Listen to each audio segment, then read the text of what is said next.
그럼 먼저 첫 번째 세션 첨단 재생 바이오법 시행 1년, 첨단 바이오 의약품 규제 및 개발 동향에 대한 세션을 시작하도록 하겠습니다. 본 세션은 GC셀의 황유경 연구소장님과 사이넥스의 오정자 전무님께서 자장을 맡아주시겠습니다. 큰 박수 부탁드립니다.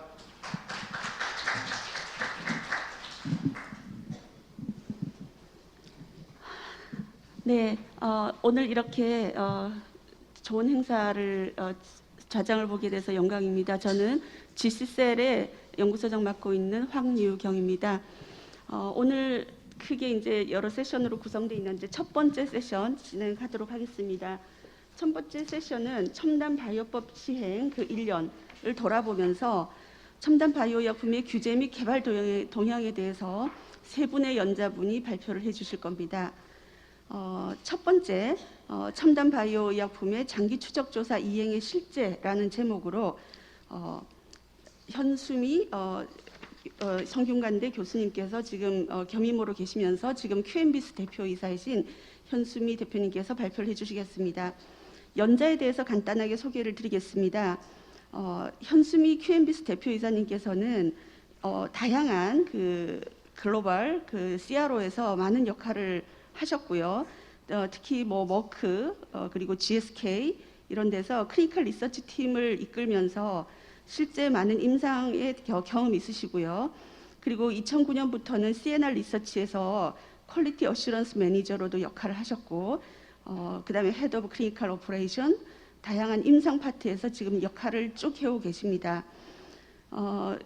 최근 2014년부터는 CNR QA 인코퍼레이션 대표이사를 맡으셨고요. 그리고 2016년부터 현재까지는 성균관대 약학대 겸임교수로도 활동하고 계십니다. 2018년에 이제 QMBS 대표이사로 역할을 하고 계신데 이런 다양한 임상 연구의 경험들을 살려서 첨단 바이오 의약품의 장기 추적 조사 이행 실제에 대한 좋은 강의를 듣도록 하겠습니다. 네, 강의 부탁드립니다.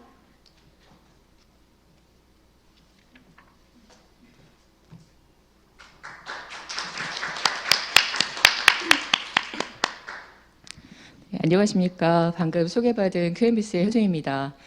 예, 오늘 이와 같은 좋은 자리에서 발표의 기회를 주셔서 모든 분들께 감사드리고요. 우선 제가 오늘 전달드릴 내용은 지금 첨단 재생 바이오법이 아까 처음에 말씀하셨던 것처럼 1년 정도가 진행이 되었는데요. 이제 실제 첨단 재생 바이오법을 운영을 함에 있어서 임상 연구를 하시는 분들 그리고 지금 의약품에 대해서 실제 판매를 하시고 계시는 이제 판매자들이 장기 추적 조사를 진행을 해야 된다라는 이제 새로운 규제가 발표가 되었고요. 이제 그것에 따라서 실제 장기 추적 조사를 어떻게 진행을 해야 하는지에 대한 실제적인 절차에 대해서 좀 소개를 드리도록 하겠습니다. 화면이 잘 보이실지 모르겠는데요. 우선 지금 첨단 재생의료 및 첨단 바이오의약품 안전 및 지원에 관한 법률과 관련한 상위법들을 보여드리고 있습니다. 그래서 법률과 시행령 그 하위에 이제 시행 규칙들이 있고요. 지금 오늘 주로 이야기하고자 하는 장기 추적 조사와 관련해서는 지금 시행 규칙인 첨단 바이오의약품 안전 및 지원에 관한 규칙 하에 행정규칙으로서 첨단 바이오의약품 장기 추적 조사 관리 기준이라고 하는 행정고시에 따라서 장기 추적 조사가 실시가 되어야 합니다. 물론 어떠한 의약품의 경우에 장기 추적 조사가 시행이 되어야 하는지에 대한 이제 규정이라던가 이런 부분들은 상위법에 언급이 되어져 있지만 실제로 장기 추적 조사를 시행하시기 위해서는 어떤 절차들에 대해 구체적인 절차들에 대해서 진행을 하고자 하실 경우에는 이 관리 기준에 준해서 진행을 하셔야 하고요. 또한 참고하시도록 지금 이제 첨단 장기 추적 조사에서 나와 있는 관련 법규에서 나와 있는 장기 추적 조사와 관련한 규정들을 조금 요약을 해보았는데요.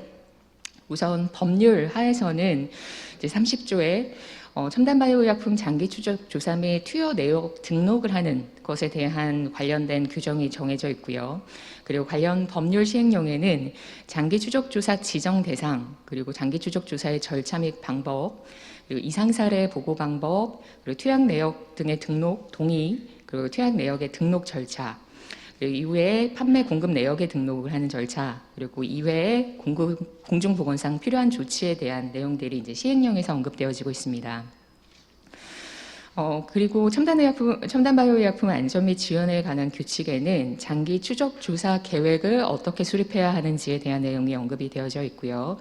그 하위에 이제 관련 고시로서 식약처 고시로서 첨단 바이오의약품 장기 추적 조사 관리 기준과 첨단 의약품의 품목 허가 심사 규정, 그래서 심사 규정과 관련한 고시에서 장기 추적 조사 대상 지정에 대한 부분이 언급이 되어져 있습니다.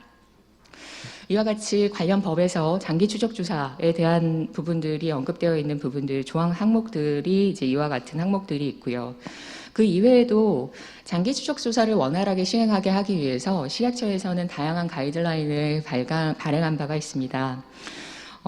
우선 2016년도부터 이제 첨단법이 발효되기 이전에도 유전자 치료제 임상시험 가이드라인이 발효가 되었었고요. 그리고 2016년도에 또한 줄기세포 치료제 장기 추적 조사에 대한 가이드라인이 발행이 되었습니다.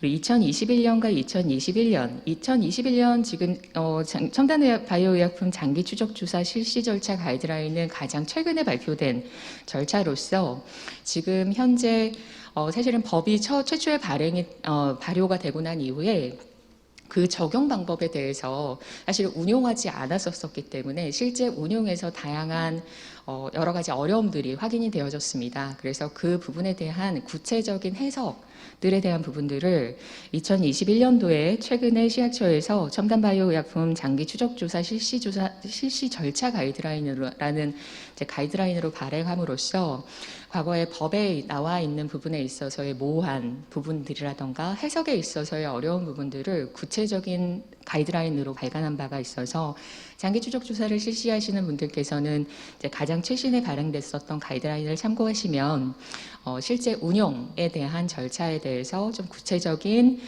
내용들을 확인하실 수 있습니다. 그러면 장기 추적 조사가 실제로 전반적으로 어떻게 진행되는지, 그러면 과거에 이제 일부 유전자 치료제나 줄기세포 치료제의 경우에 이제 관련 법이 발효되기 이전에 했었던 장기 추적 조사와 어떻게 다르게 운용되는지에 대해서 전반적인 내용에 대해서 먼저 좀 설명을 드리고 그 다음에 실제 실행에 대한 부분들을 좀 말씀을 드리도록 하겠습니다. 보시는 바와 같이 첨단 바이오의약품의 장기 추적 조사에서 가장 크게 과거의 장기 추적 조사와 지금 현재 법 하에서 진행되는 장기 추적 조사의 가장 큰 차별점은 장기 추적 조사 대상 첨단 바이오의약품, 특히 임상시험이나 시판후를 모두 포함해서 바이오의약품을 투여했을 때 환자 등록을 해야 되는 지점들이 실제 운용을 함에 있어서 가장 크게 변경된 부분입니다. 그래서 첨단 바이오의약품을 투여받은 환자들은 사전에 첨단 바이오의약품 규제과학센터에 환자를 등록을 하고, 그래서 그 등록을 통해서 이 환자들을 체계적으로 장기적으로 추적할 수 있도록 하는 체계를 마련을 한 것이 가장 큰 차별점이 되고요. 그를 위해서 업계 또는 업계 및 의료기관은 장기 추적 조사 대상 의약품의 판매 내역 및 환자 등록 체계를 도입을 하고, 그래서 이 환자들을 사전에 등록을 한 이후에 그 환자에게서 발생된 중대한 이상 사례 또는 장기 추적 조사에서 조사 계획에서 확인하기로 사전에 계획되어 있던 내용에 대해서 지속적으로 추적 조사를 하는 것들이 이제 시스템을 통해서 관리가 되어지게 되고요. 그래서 이런 조사 관리를 위해서 업체 및 의료기관에서는 시스템에 대상자를 최초에 등록을 하고, 그리고 발생되는 중대한 이상 사례 및 장기 추적 조사에서 확인하고자 하는 다양한 이상 사례에 대한 부분들을 시스템에 입력하고 장기 추적 조사를 시행하는 부분들이 이제 변경이 있었었고요. 이를 전반적으로 관리하는 규제과학센터에서는 이런 입력되어진 정보들을 이제 관리하고 필요한 경우에 검토하고 분석하는 역할들을 하도록 하고 있습니다. 그래서 이와 같이 수집된 모든 자료들은 병력이나 이상 사례, 그리고 특히 중대한 이상 사례와 같은 그런 이제 이상 사례들을 수집을 하고 이 자료들을 통합적으로 분석해서 그 결과에 준해서 규제 기관에서 조치를 할 수 있도록 하는 것이 장기 추적 조사의 가장 큰 프레임입니다. 그래서 이 결과를 가지고 만약에 임상시험의 경우에는 임상시험의 지속적인 진행 또는 임상시험의 중지를 결정을 할 수도 있고요. 시판 후 의약품인 경우에는 이러한 첨단 바이오 의약품의 장기 추적 조사의 결과를 바탕으로 판매와 관련한 규제 기관에서 어떠한 결정사항을 내릴 수도 있도록 하는 이런 전반적인 프레임 하에서 장기 추적 조사가 운영이 되고 있습니다. 그래서 말씀드린 바와 같이 제조 수입업자의 경우에는 판매 공급 내역을 보고를 하도록 하고 있고요. 그리고 이미 등록한 투여 대상자에게서 발생한 중대한 이상 사례를 포함한 다양한 이상 사례 정보들을 보고를 하도록 하고 있고, 그러면 최초의 투여한 대상자에 대한 등록은 누가 하는지에 대한 부분들이 과거에 좀 불분명했었던 부분이 있었습니다. 네, 보시는 바와 같이 어떤 임상시험 대상자 또는 시판의약품인 경우에는 약물을 투여받은 대상자에 대한 정보를 등록하는 것은 투여병원, 즉 의료기관에서 그 환자에 대한 정보들을 미리 등록을 하도록 되어 있고요. 또한 투여병원에서 장기 추적을 하면서 확인된 환자의 이상 사례 역시 보고를 하도록 하고 있습니다. 그래서 이러한 내용들이 첨단바이오의약품 규제과학센터로 전달이 되어지고 여기서 분석한 결과들을 가지고 식약처 규제기관에서 임상시험이나 또는 시판 후 의약품의 판매에 대한 규제기관의 결정을 하도록 하는 이런 절차에 따라서 장기추적 조사가 시행되고 관리되어지게 되었습니다. 그래서 이제 관련 법들을 조금 설명을 드리면서 실제로 어떻게 운영되는지에 대해서도 같이 말씀을 드리도록 하겠습니다. 우선 관련 법률에서는 30조에서 장기 추적 조사의 투여 내용 등록을 하도록 하고 있습니다. 즉, 우선 식약처장은 줄기세포 또는 동물의 조직세포를 포함하는 첨단 바이오 의약품이나 투여 후 일정 기간 동안 이상 사례 발생 여부를 확인할 필요가 있다라고 인정하는 첨단 바이오 의약품의 장기 추적 조사 대상으로 지정할 수 있도록 하고 있습니다. 그래서 장기 추적 조사의 가장 최초 시작이 되는 절차는 식약처가 첨단 바이오 의약품 장기 추적 조사의 대상으로 지적을 하고 그것을 실시자, 즉 임상시험인 경우에는 임상시험 의뢰자, 의약품의 판매자에게는 판매 허가권자에게 그 장기 추적 조사 대상으로 지정되었음을 통지하는 것으로 장기 추적 조사가 최초에 시행이 됩니다. 이와 같이 장기 추적 조사 대상으로 지정받은 바이오 의약품에 대해서 임상시험 계획을 승인받은 자, 즉 의뢰자를 의미하겠죠. 그리고 첨단 바이오 의약품의 품목 허가를 받은 자 및 수입자는 지정을 받게 되면 장기 추적 조사 계획을 수립하셔야 합니다. 그래서 이 장기 추적 조사 계획에 따라서 장기 추적 조사 대상 의약품을 투여를 받은 환자에게서 중대한 이상 사례가 발생한 사실을 알게 된 경우에 조사 분석해서 식약처에 보고하도록 절차가 규정이 되어져 있습니다. 그리고 아까 말씀드렸던 거는 의뢰자와 품목 허가권자가 장기 추적 조사 계획을 마련하고 중대한 이상 사례 등을 확인하였을 경우에 그것을 분석 보고하도록 되어 있는 절차이고요. 실제 첨단 의약품, 바이오 의약품을 취급하는 의사, 치과의사, 약사는 투여 대상자에게 동의를 받아서 대통령령으로 정하는 바에 따라서 투여 대상자에 대한 정보를 규제과학센터에 등록하도록 되어 있습니다. 즉 의사, 치과의사, 약사는 우선은 이 환자들을 등록하기 위해서는 사전에 동의 절차를 통해서 환자에게 동의를 구하고 의약품을 투여받는 대상자들을 규제과학센터 시스템에 정보들을 등록을 하도록 되어 있고요. 또한 보시는 바와 같이 임상시험의 의뢰자 그리고 품목허가권자는 첨단 바이오 의약품의 판매 공급 내역 역시 규제과학센터에 등록을 하도록 하고 있습니다. 그리고 장기 추적 조사 결과 등에 따라서 필요한 경우 임상시험 의뢰자 또는 품목허가를 받은 자는 임상시험의 중지 그리고 해당 품목의 제조 수입 또는 판매 중단, 회수, 폐기 명령 등을 대통령령으로 정하는 공중보건상 필요한 조치를 식약처장이 취할 수 있도록 하는 법적 제도가 마련이 되어 있고요. 그 이외에 추가적인 내용들은 별도의 고시에 정해져 있습니다. 그래서 장기 추적 조사 업무 흐름도를 조금 살펴보시면 우선 아까 말씀드렸던 것과 같이 우선 식약처에서 장기 추적 조사 대상의 첨단 바이오 의약품을 지정을 하고 그것을 장기 추적 조사 실시자, 즉 임상시험의 의뢰자 또는 의약품의 판매 허가권자, 수입자에게 장기 추적 조사의 대상이 되었다라는 것을 서면으로 알리는 것으로 이제 장기 추적 조사 업무가 시작이 되고요. 의뢰자 또는 품목 허가권자가 이 지정에 대해서 내용을 서면으로 통지를 받으면 실시자는 장기 추적 조사 계획을 수립해서 식약처로 제출을 하도록 하고 있습니다.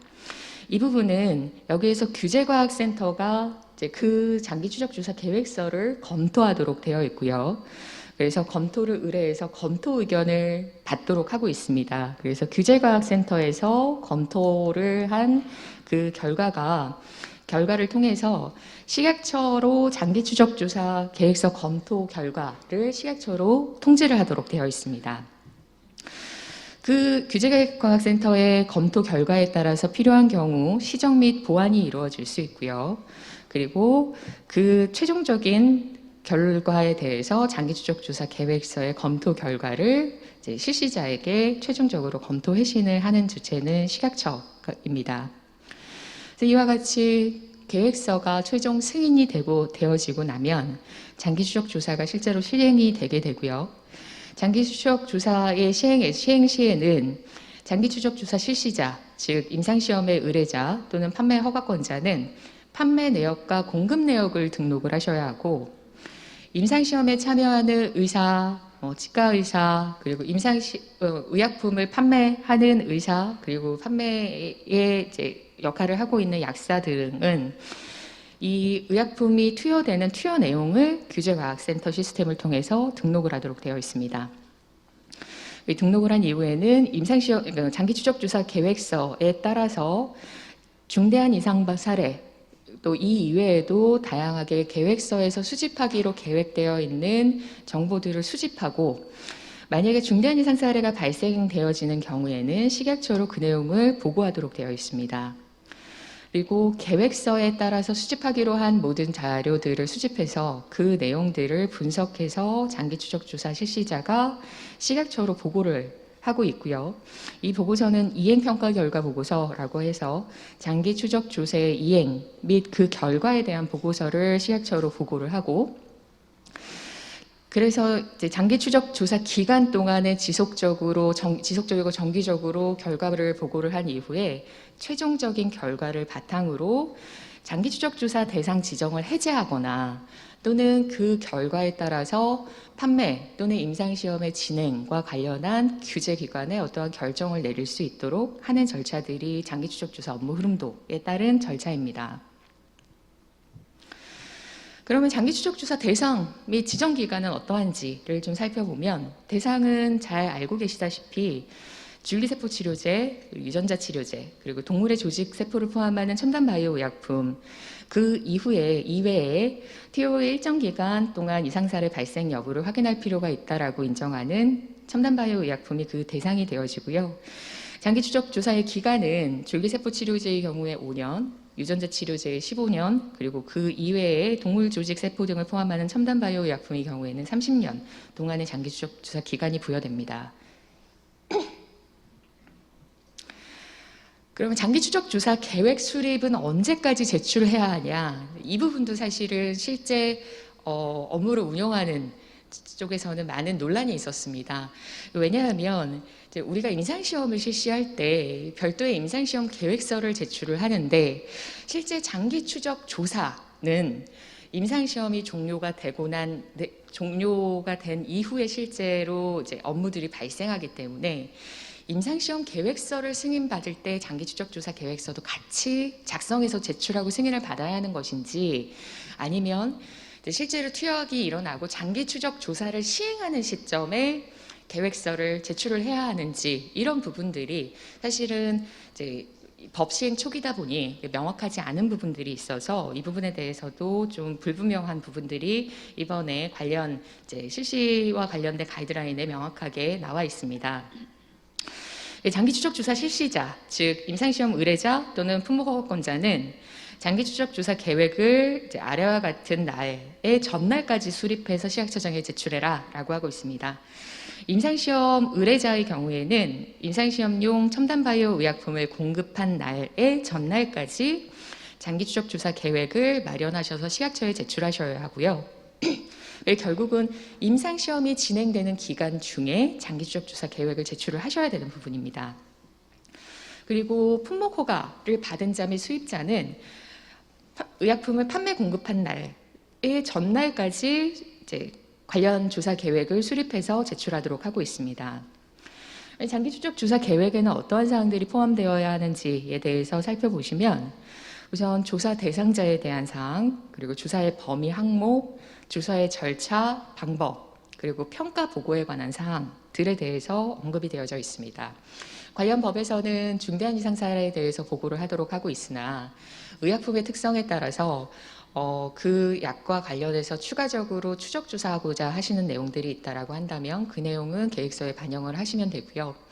장기 추적 조사 계획, 장기 추적 조사의 주요한 1차적인 목적은 우리 첨단바이오 의약품의 안전성에 대한 장기적인 추적 확인이 1차 목적이기는 하겠으나 의뢰사에서 그 이외의 유효성에 대한 부분들을 추가적으로 확인하고자 하시는 경우가 있다라고 한다면 그 내용 역시 장기 추적 조사 계획서에 반영을 하셔서 추가적인 유효성을 다른 1차 목적 이외에 확인을 하실 수 있도록 계획서를 마련을 하시면 됩니다. 그 이외에 임상시험 실시기간 또는 의료기관 등과의 협력에 관한 사항, 조사 목적 기간, 그리고 중대한 이상 사례, 그 이외 이상 사례 모니터링 및 평가 보고 방법. 앞서 말씀드렸던 것처럼 대상자에게는 대상자의 정보를 등록해야, 규제과학센터에 등록을 해야 되기 때문에 환자로부터 동의를 받으셔야 합니다. 그래서 이 부분 동의서 때문에라도 임상시험을 하시는 경우에는 임상시험 계획서와 장기추적 계획서가 거의 비슷한 시기에 작성이 되어지고 임상시험 대상자에게는 본 임상시험, 즉 메인 임상시험, 장기추적조사 임상시험에 대한 동의를 받는 것 이외에도 이 환자가 규제과학센터에 등록을 한다라는 것에 대한 또 사전 동의를 받기 위한 동의서 서식이 장기추적조사 계획에 포함이 되어져 있어야 하고 임상시험에 참여하는 시점에 대상자로 하여금 환자 동의서를 받도록 하고 있습니다. 장기추적조사 계획에서도 또한 보험가입 증서가 필요하고요. 임상시험과 동일하게. 왜냐하면 임상시험에서의 보험가입 증서는 임상시험 기간 동안에 발생하는 대상자에서 발생하는 다양한 피해에 대한 보상을 느끼는 범위로서 보험이 가입이 되어지고 임상시험 이후 장기 추적 조사라는 긴 기간 동안에 만약에 대상자에게서 어떠한 피해가 발생하게 된다고 한다면 그 피해를 보상하기 위한 보험을 가입하셔야 되고 그 보험을 적용하기 위한 보상에 관련된 규약 역시 마련을 하셔야 합니다. 그리고 또 한 가지 의뢰사 또는 판매 허가권자의 입장에서 중요한 부분 중에 한 가지가 판매 공급 내역을 등록해야 되는 부분인데요. 이제 아까 말씀드렸던 것처럼 장기 추적 조사 계획을 제출하는 것 이외에도 장기 추적 조사 대상의 첨단 바이오 약품 판매 공급 내역을 첨단 규제센터에 등록을 하셔야 합니다. 그래서 장기 추적 조사 실시자는 대상이 되는 바이오 약품을 판매 공급할 때마다, 즉 출하 시마다 관련 규정에 따른 별지 서식에 따라서 장기 추적 조사 대상 바이오 약품의 판매 공급 내역 현황을 작성해서 규제과학센터 전산망에 등록하도록 하고 있습니다. 그리고 다만 약사법에 따라서 출하 시마다 공급 내역을 별도로 보고한 경우에는 판매 공급 내역을 등록한 것으로 간주할 수 있습니다. 그래서 의뢰자는 장기 추적 조사를 위해서 계획서를 마련하고 그리고 계획서를 제출하는 것과 더불어서 개별 의약품의 판매 공급 시에는 그 내역을 규제과학센터의 전산망에 등록하는 의무가 발생했습니다.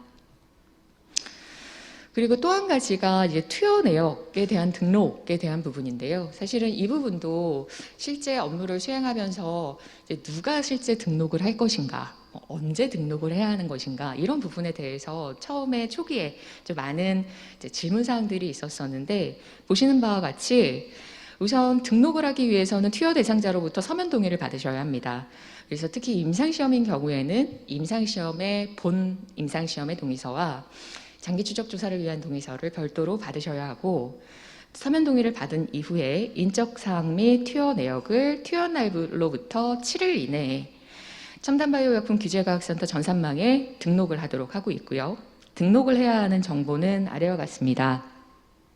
그래서 투여 대상자의 성명, 주민등록번호, 연락처, 주소와 같은 투여 대상자의 정보와 바이오약품을 투여한 이제 해당 질병 분류 기호, 그리고 바이오약품에 대한 정보, 제품명, 제조 번호, 투여량, 투여일자, 그리고 투여 대상자의 의학적 과거력, 흡연력, 그리고 투여한 의사의 의사 등의 성명, 면허번호, 의사 등이 소속된 의료기관, 약국 등의 명칭, 주소, 그리고 장기 추적 조사 동의 여부를 같이 등록을 하셔야 합니다.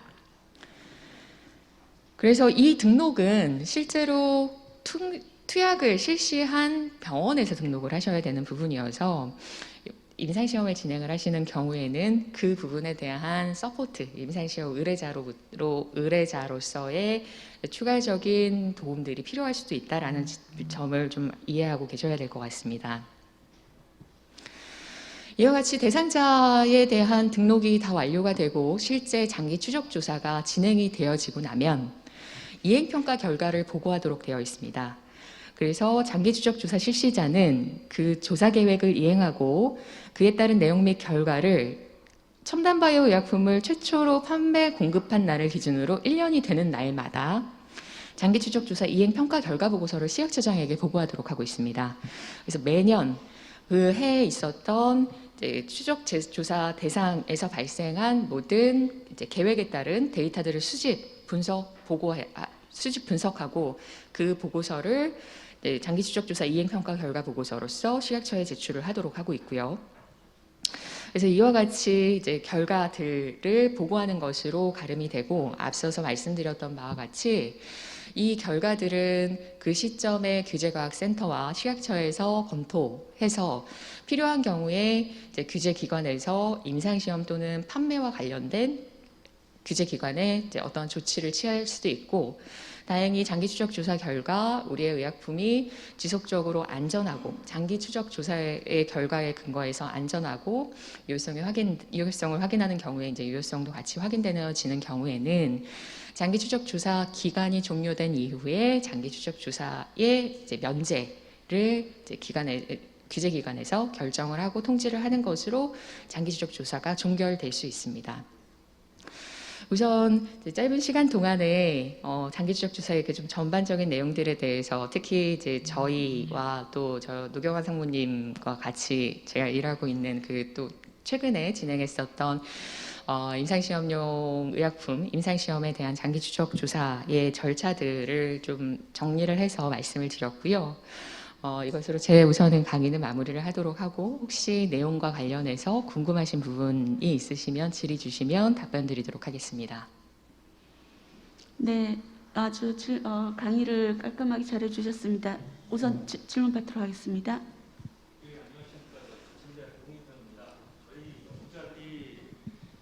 예, 저희 연구자들이 이렇게 연구만 하다 보니까 이 법규나 레귤레이션에 대해서 좀 어두운데 오늘 좋은 정보 감사합니다. 어떤 그 발표 내용을 들으니까 실제로 법령이 시행된 게 어떤 법령은 2016년 이후로 시행됐고 지금 매년 이 수많은 첨단 바이오 의약품들의 임상 시험이 진행되고 있는데 그러면 아무리 좋은 법도 이게 실제로 집행이나 시행이 안 되면 별 의미가 없다고 생각하는데 그러면 어떤 법규는 2016년 이래로 지금까지 실제로 이제 장기 추적 조사에 의해서 뭔가 이상 사례가 보고가 되었고 그리고 그로 인해서 이제 이 임상 시험이 중단된 경우가 혹시 케이스가 있는지 좀 말씀해 주시면 감사하겠습니다. 네, 예, 좋은 질문 감사합니다. 장기 추적 조사 지금 첨단 바이오 의약품 관련 법규 법규는 다들 아시다시피 이제 작년부터 시행이 되어졌고요.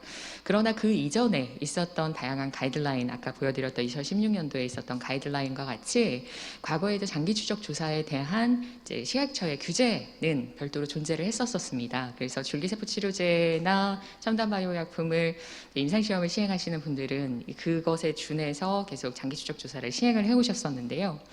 그것과 관련해서 규제에 의해서 임상시험이 중단이 되거나 이런 부분들은 아직까지는 없었습니다. 그러나 장기 추적 조사에서 지속적으로 안전성 정보에 대한 수집 보고가 이루어졌었고요. 제 경험을 잠깐 말씀을 드리자면 이제 매년마다 이 평가 이행 보고서를 제출을 했을 때 거기에서 확인되어지는 안전성 정보에 대해서 식약처에서 검토한 결과들을 이제 알림을 주었고, 그것에 대해서 의뢰자에서는 지속적으로 그러한 안전성 정보가 발생하기는 하였으나 여러 가지 의학적인 그 환자의 상태라던가 여러 가지를 고려해 봤을 때 그게 약과 관련되어서 중대한 결정을 내려야 하는 그런 안전성 정보는 아닌 것으로 지속적으로 보고서를 내고 그러한 커뮤니케이션을 하고, 이제 의뢰사 입장에서는 그 정보들에 대한 의학적인 판단의 소견들을 제출을 하여서 지속적으로 확인해야 했었던 그런 부분들은 있지만, 말씀드렸던 바와 같이 임상시험이 중단되어진 부분들은 없었었고요. 사실은 이 부분이 계속 여전히도 활발하게 장기추적 조사가 되게 이루어지고 있는 부분 중에 그 품목이 사실 인보사입니다. 인보사는 더 이상 판매 허가권자가 판매 허가권을 갖고 있지 않음에도 불구하고 의약품을 투여한 모든 전수 대상자에 대해서 장기추적 조사를 시행을 하고 있고, 그 대상자들은 임상시험에 참여했었던 대상자들과 시판 후에 약물을 투여받았었던 환자들, 당시에는 이와 같은 등록 절차가 없었음에도 불구하고 인보사의 일이 확인이 되어지고 나서 당시에 의약품안전원에서 이 지금 첨단규제과학센터와 유사한 환자 등록 시스템을 마련을 하고 거기에 대상자들을 모두 다 등록을 해서 환자들에 대한 장기 추적 조사를 계속 하고 있고요. 그 이행의 결과 보고를 계속 지속적으로 검토하고 검토 의견들을 주고 있는 상황입니다. 네. 네.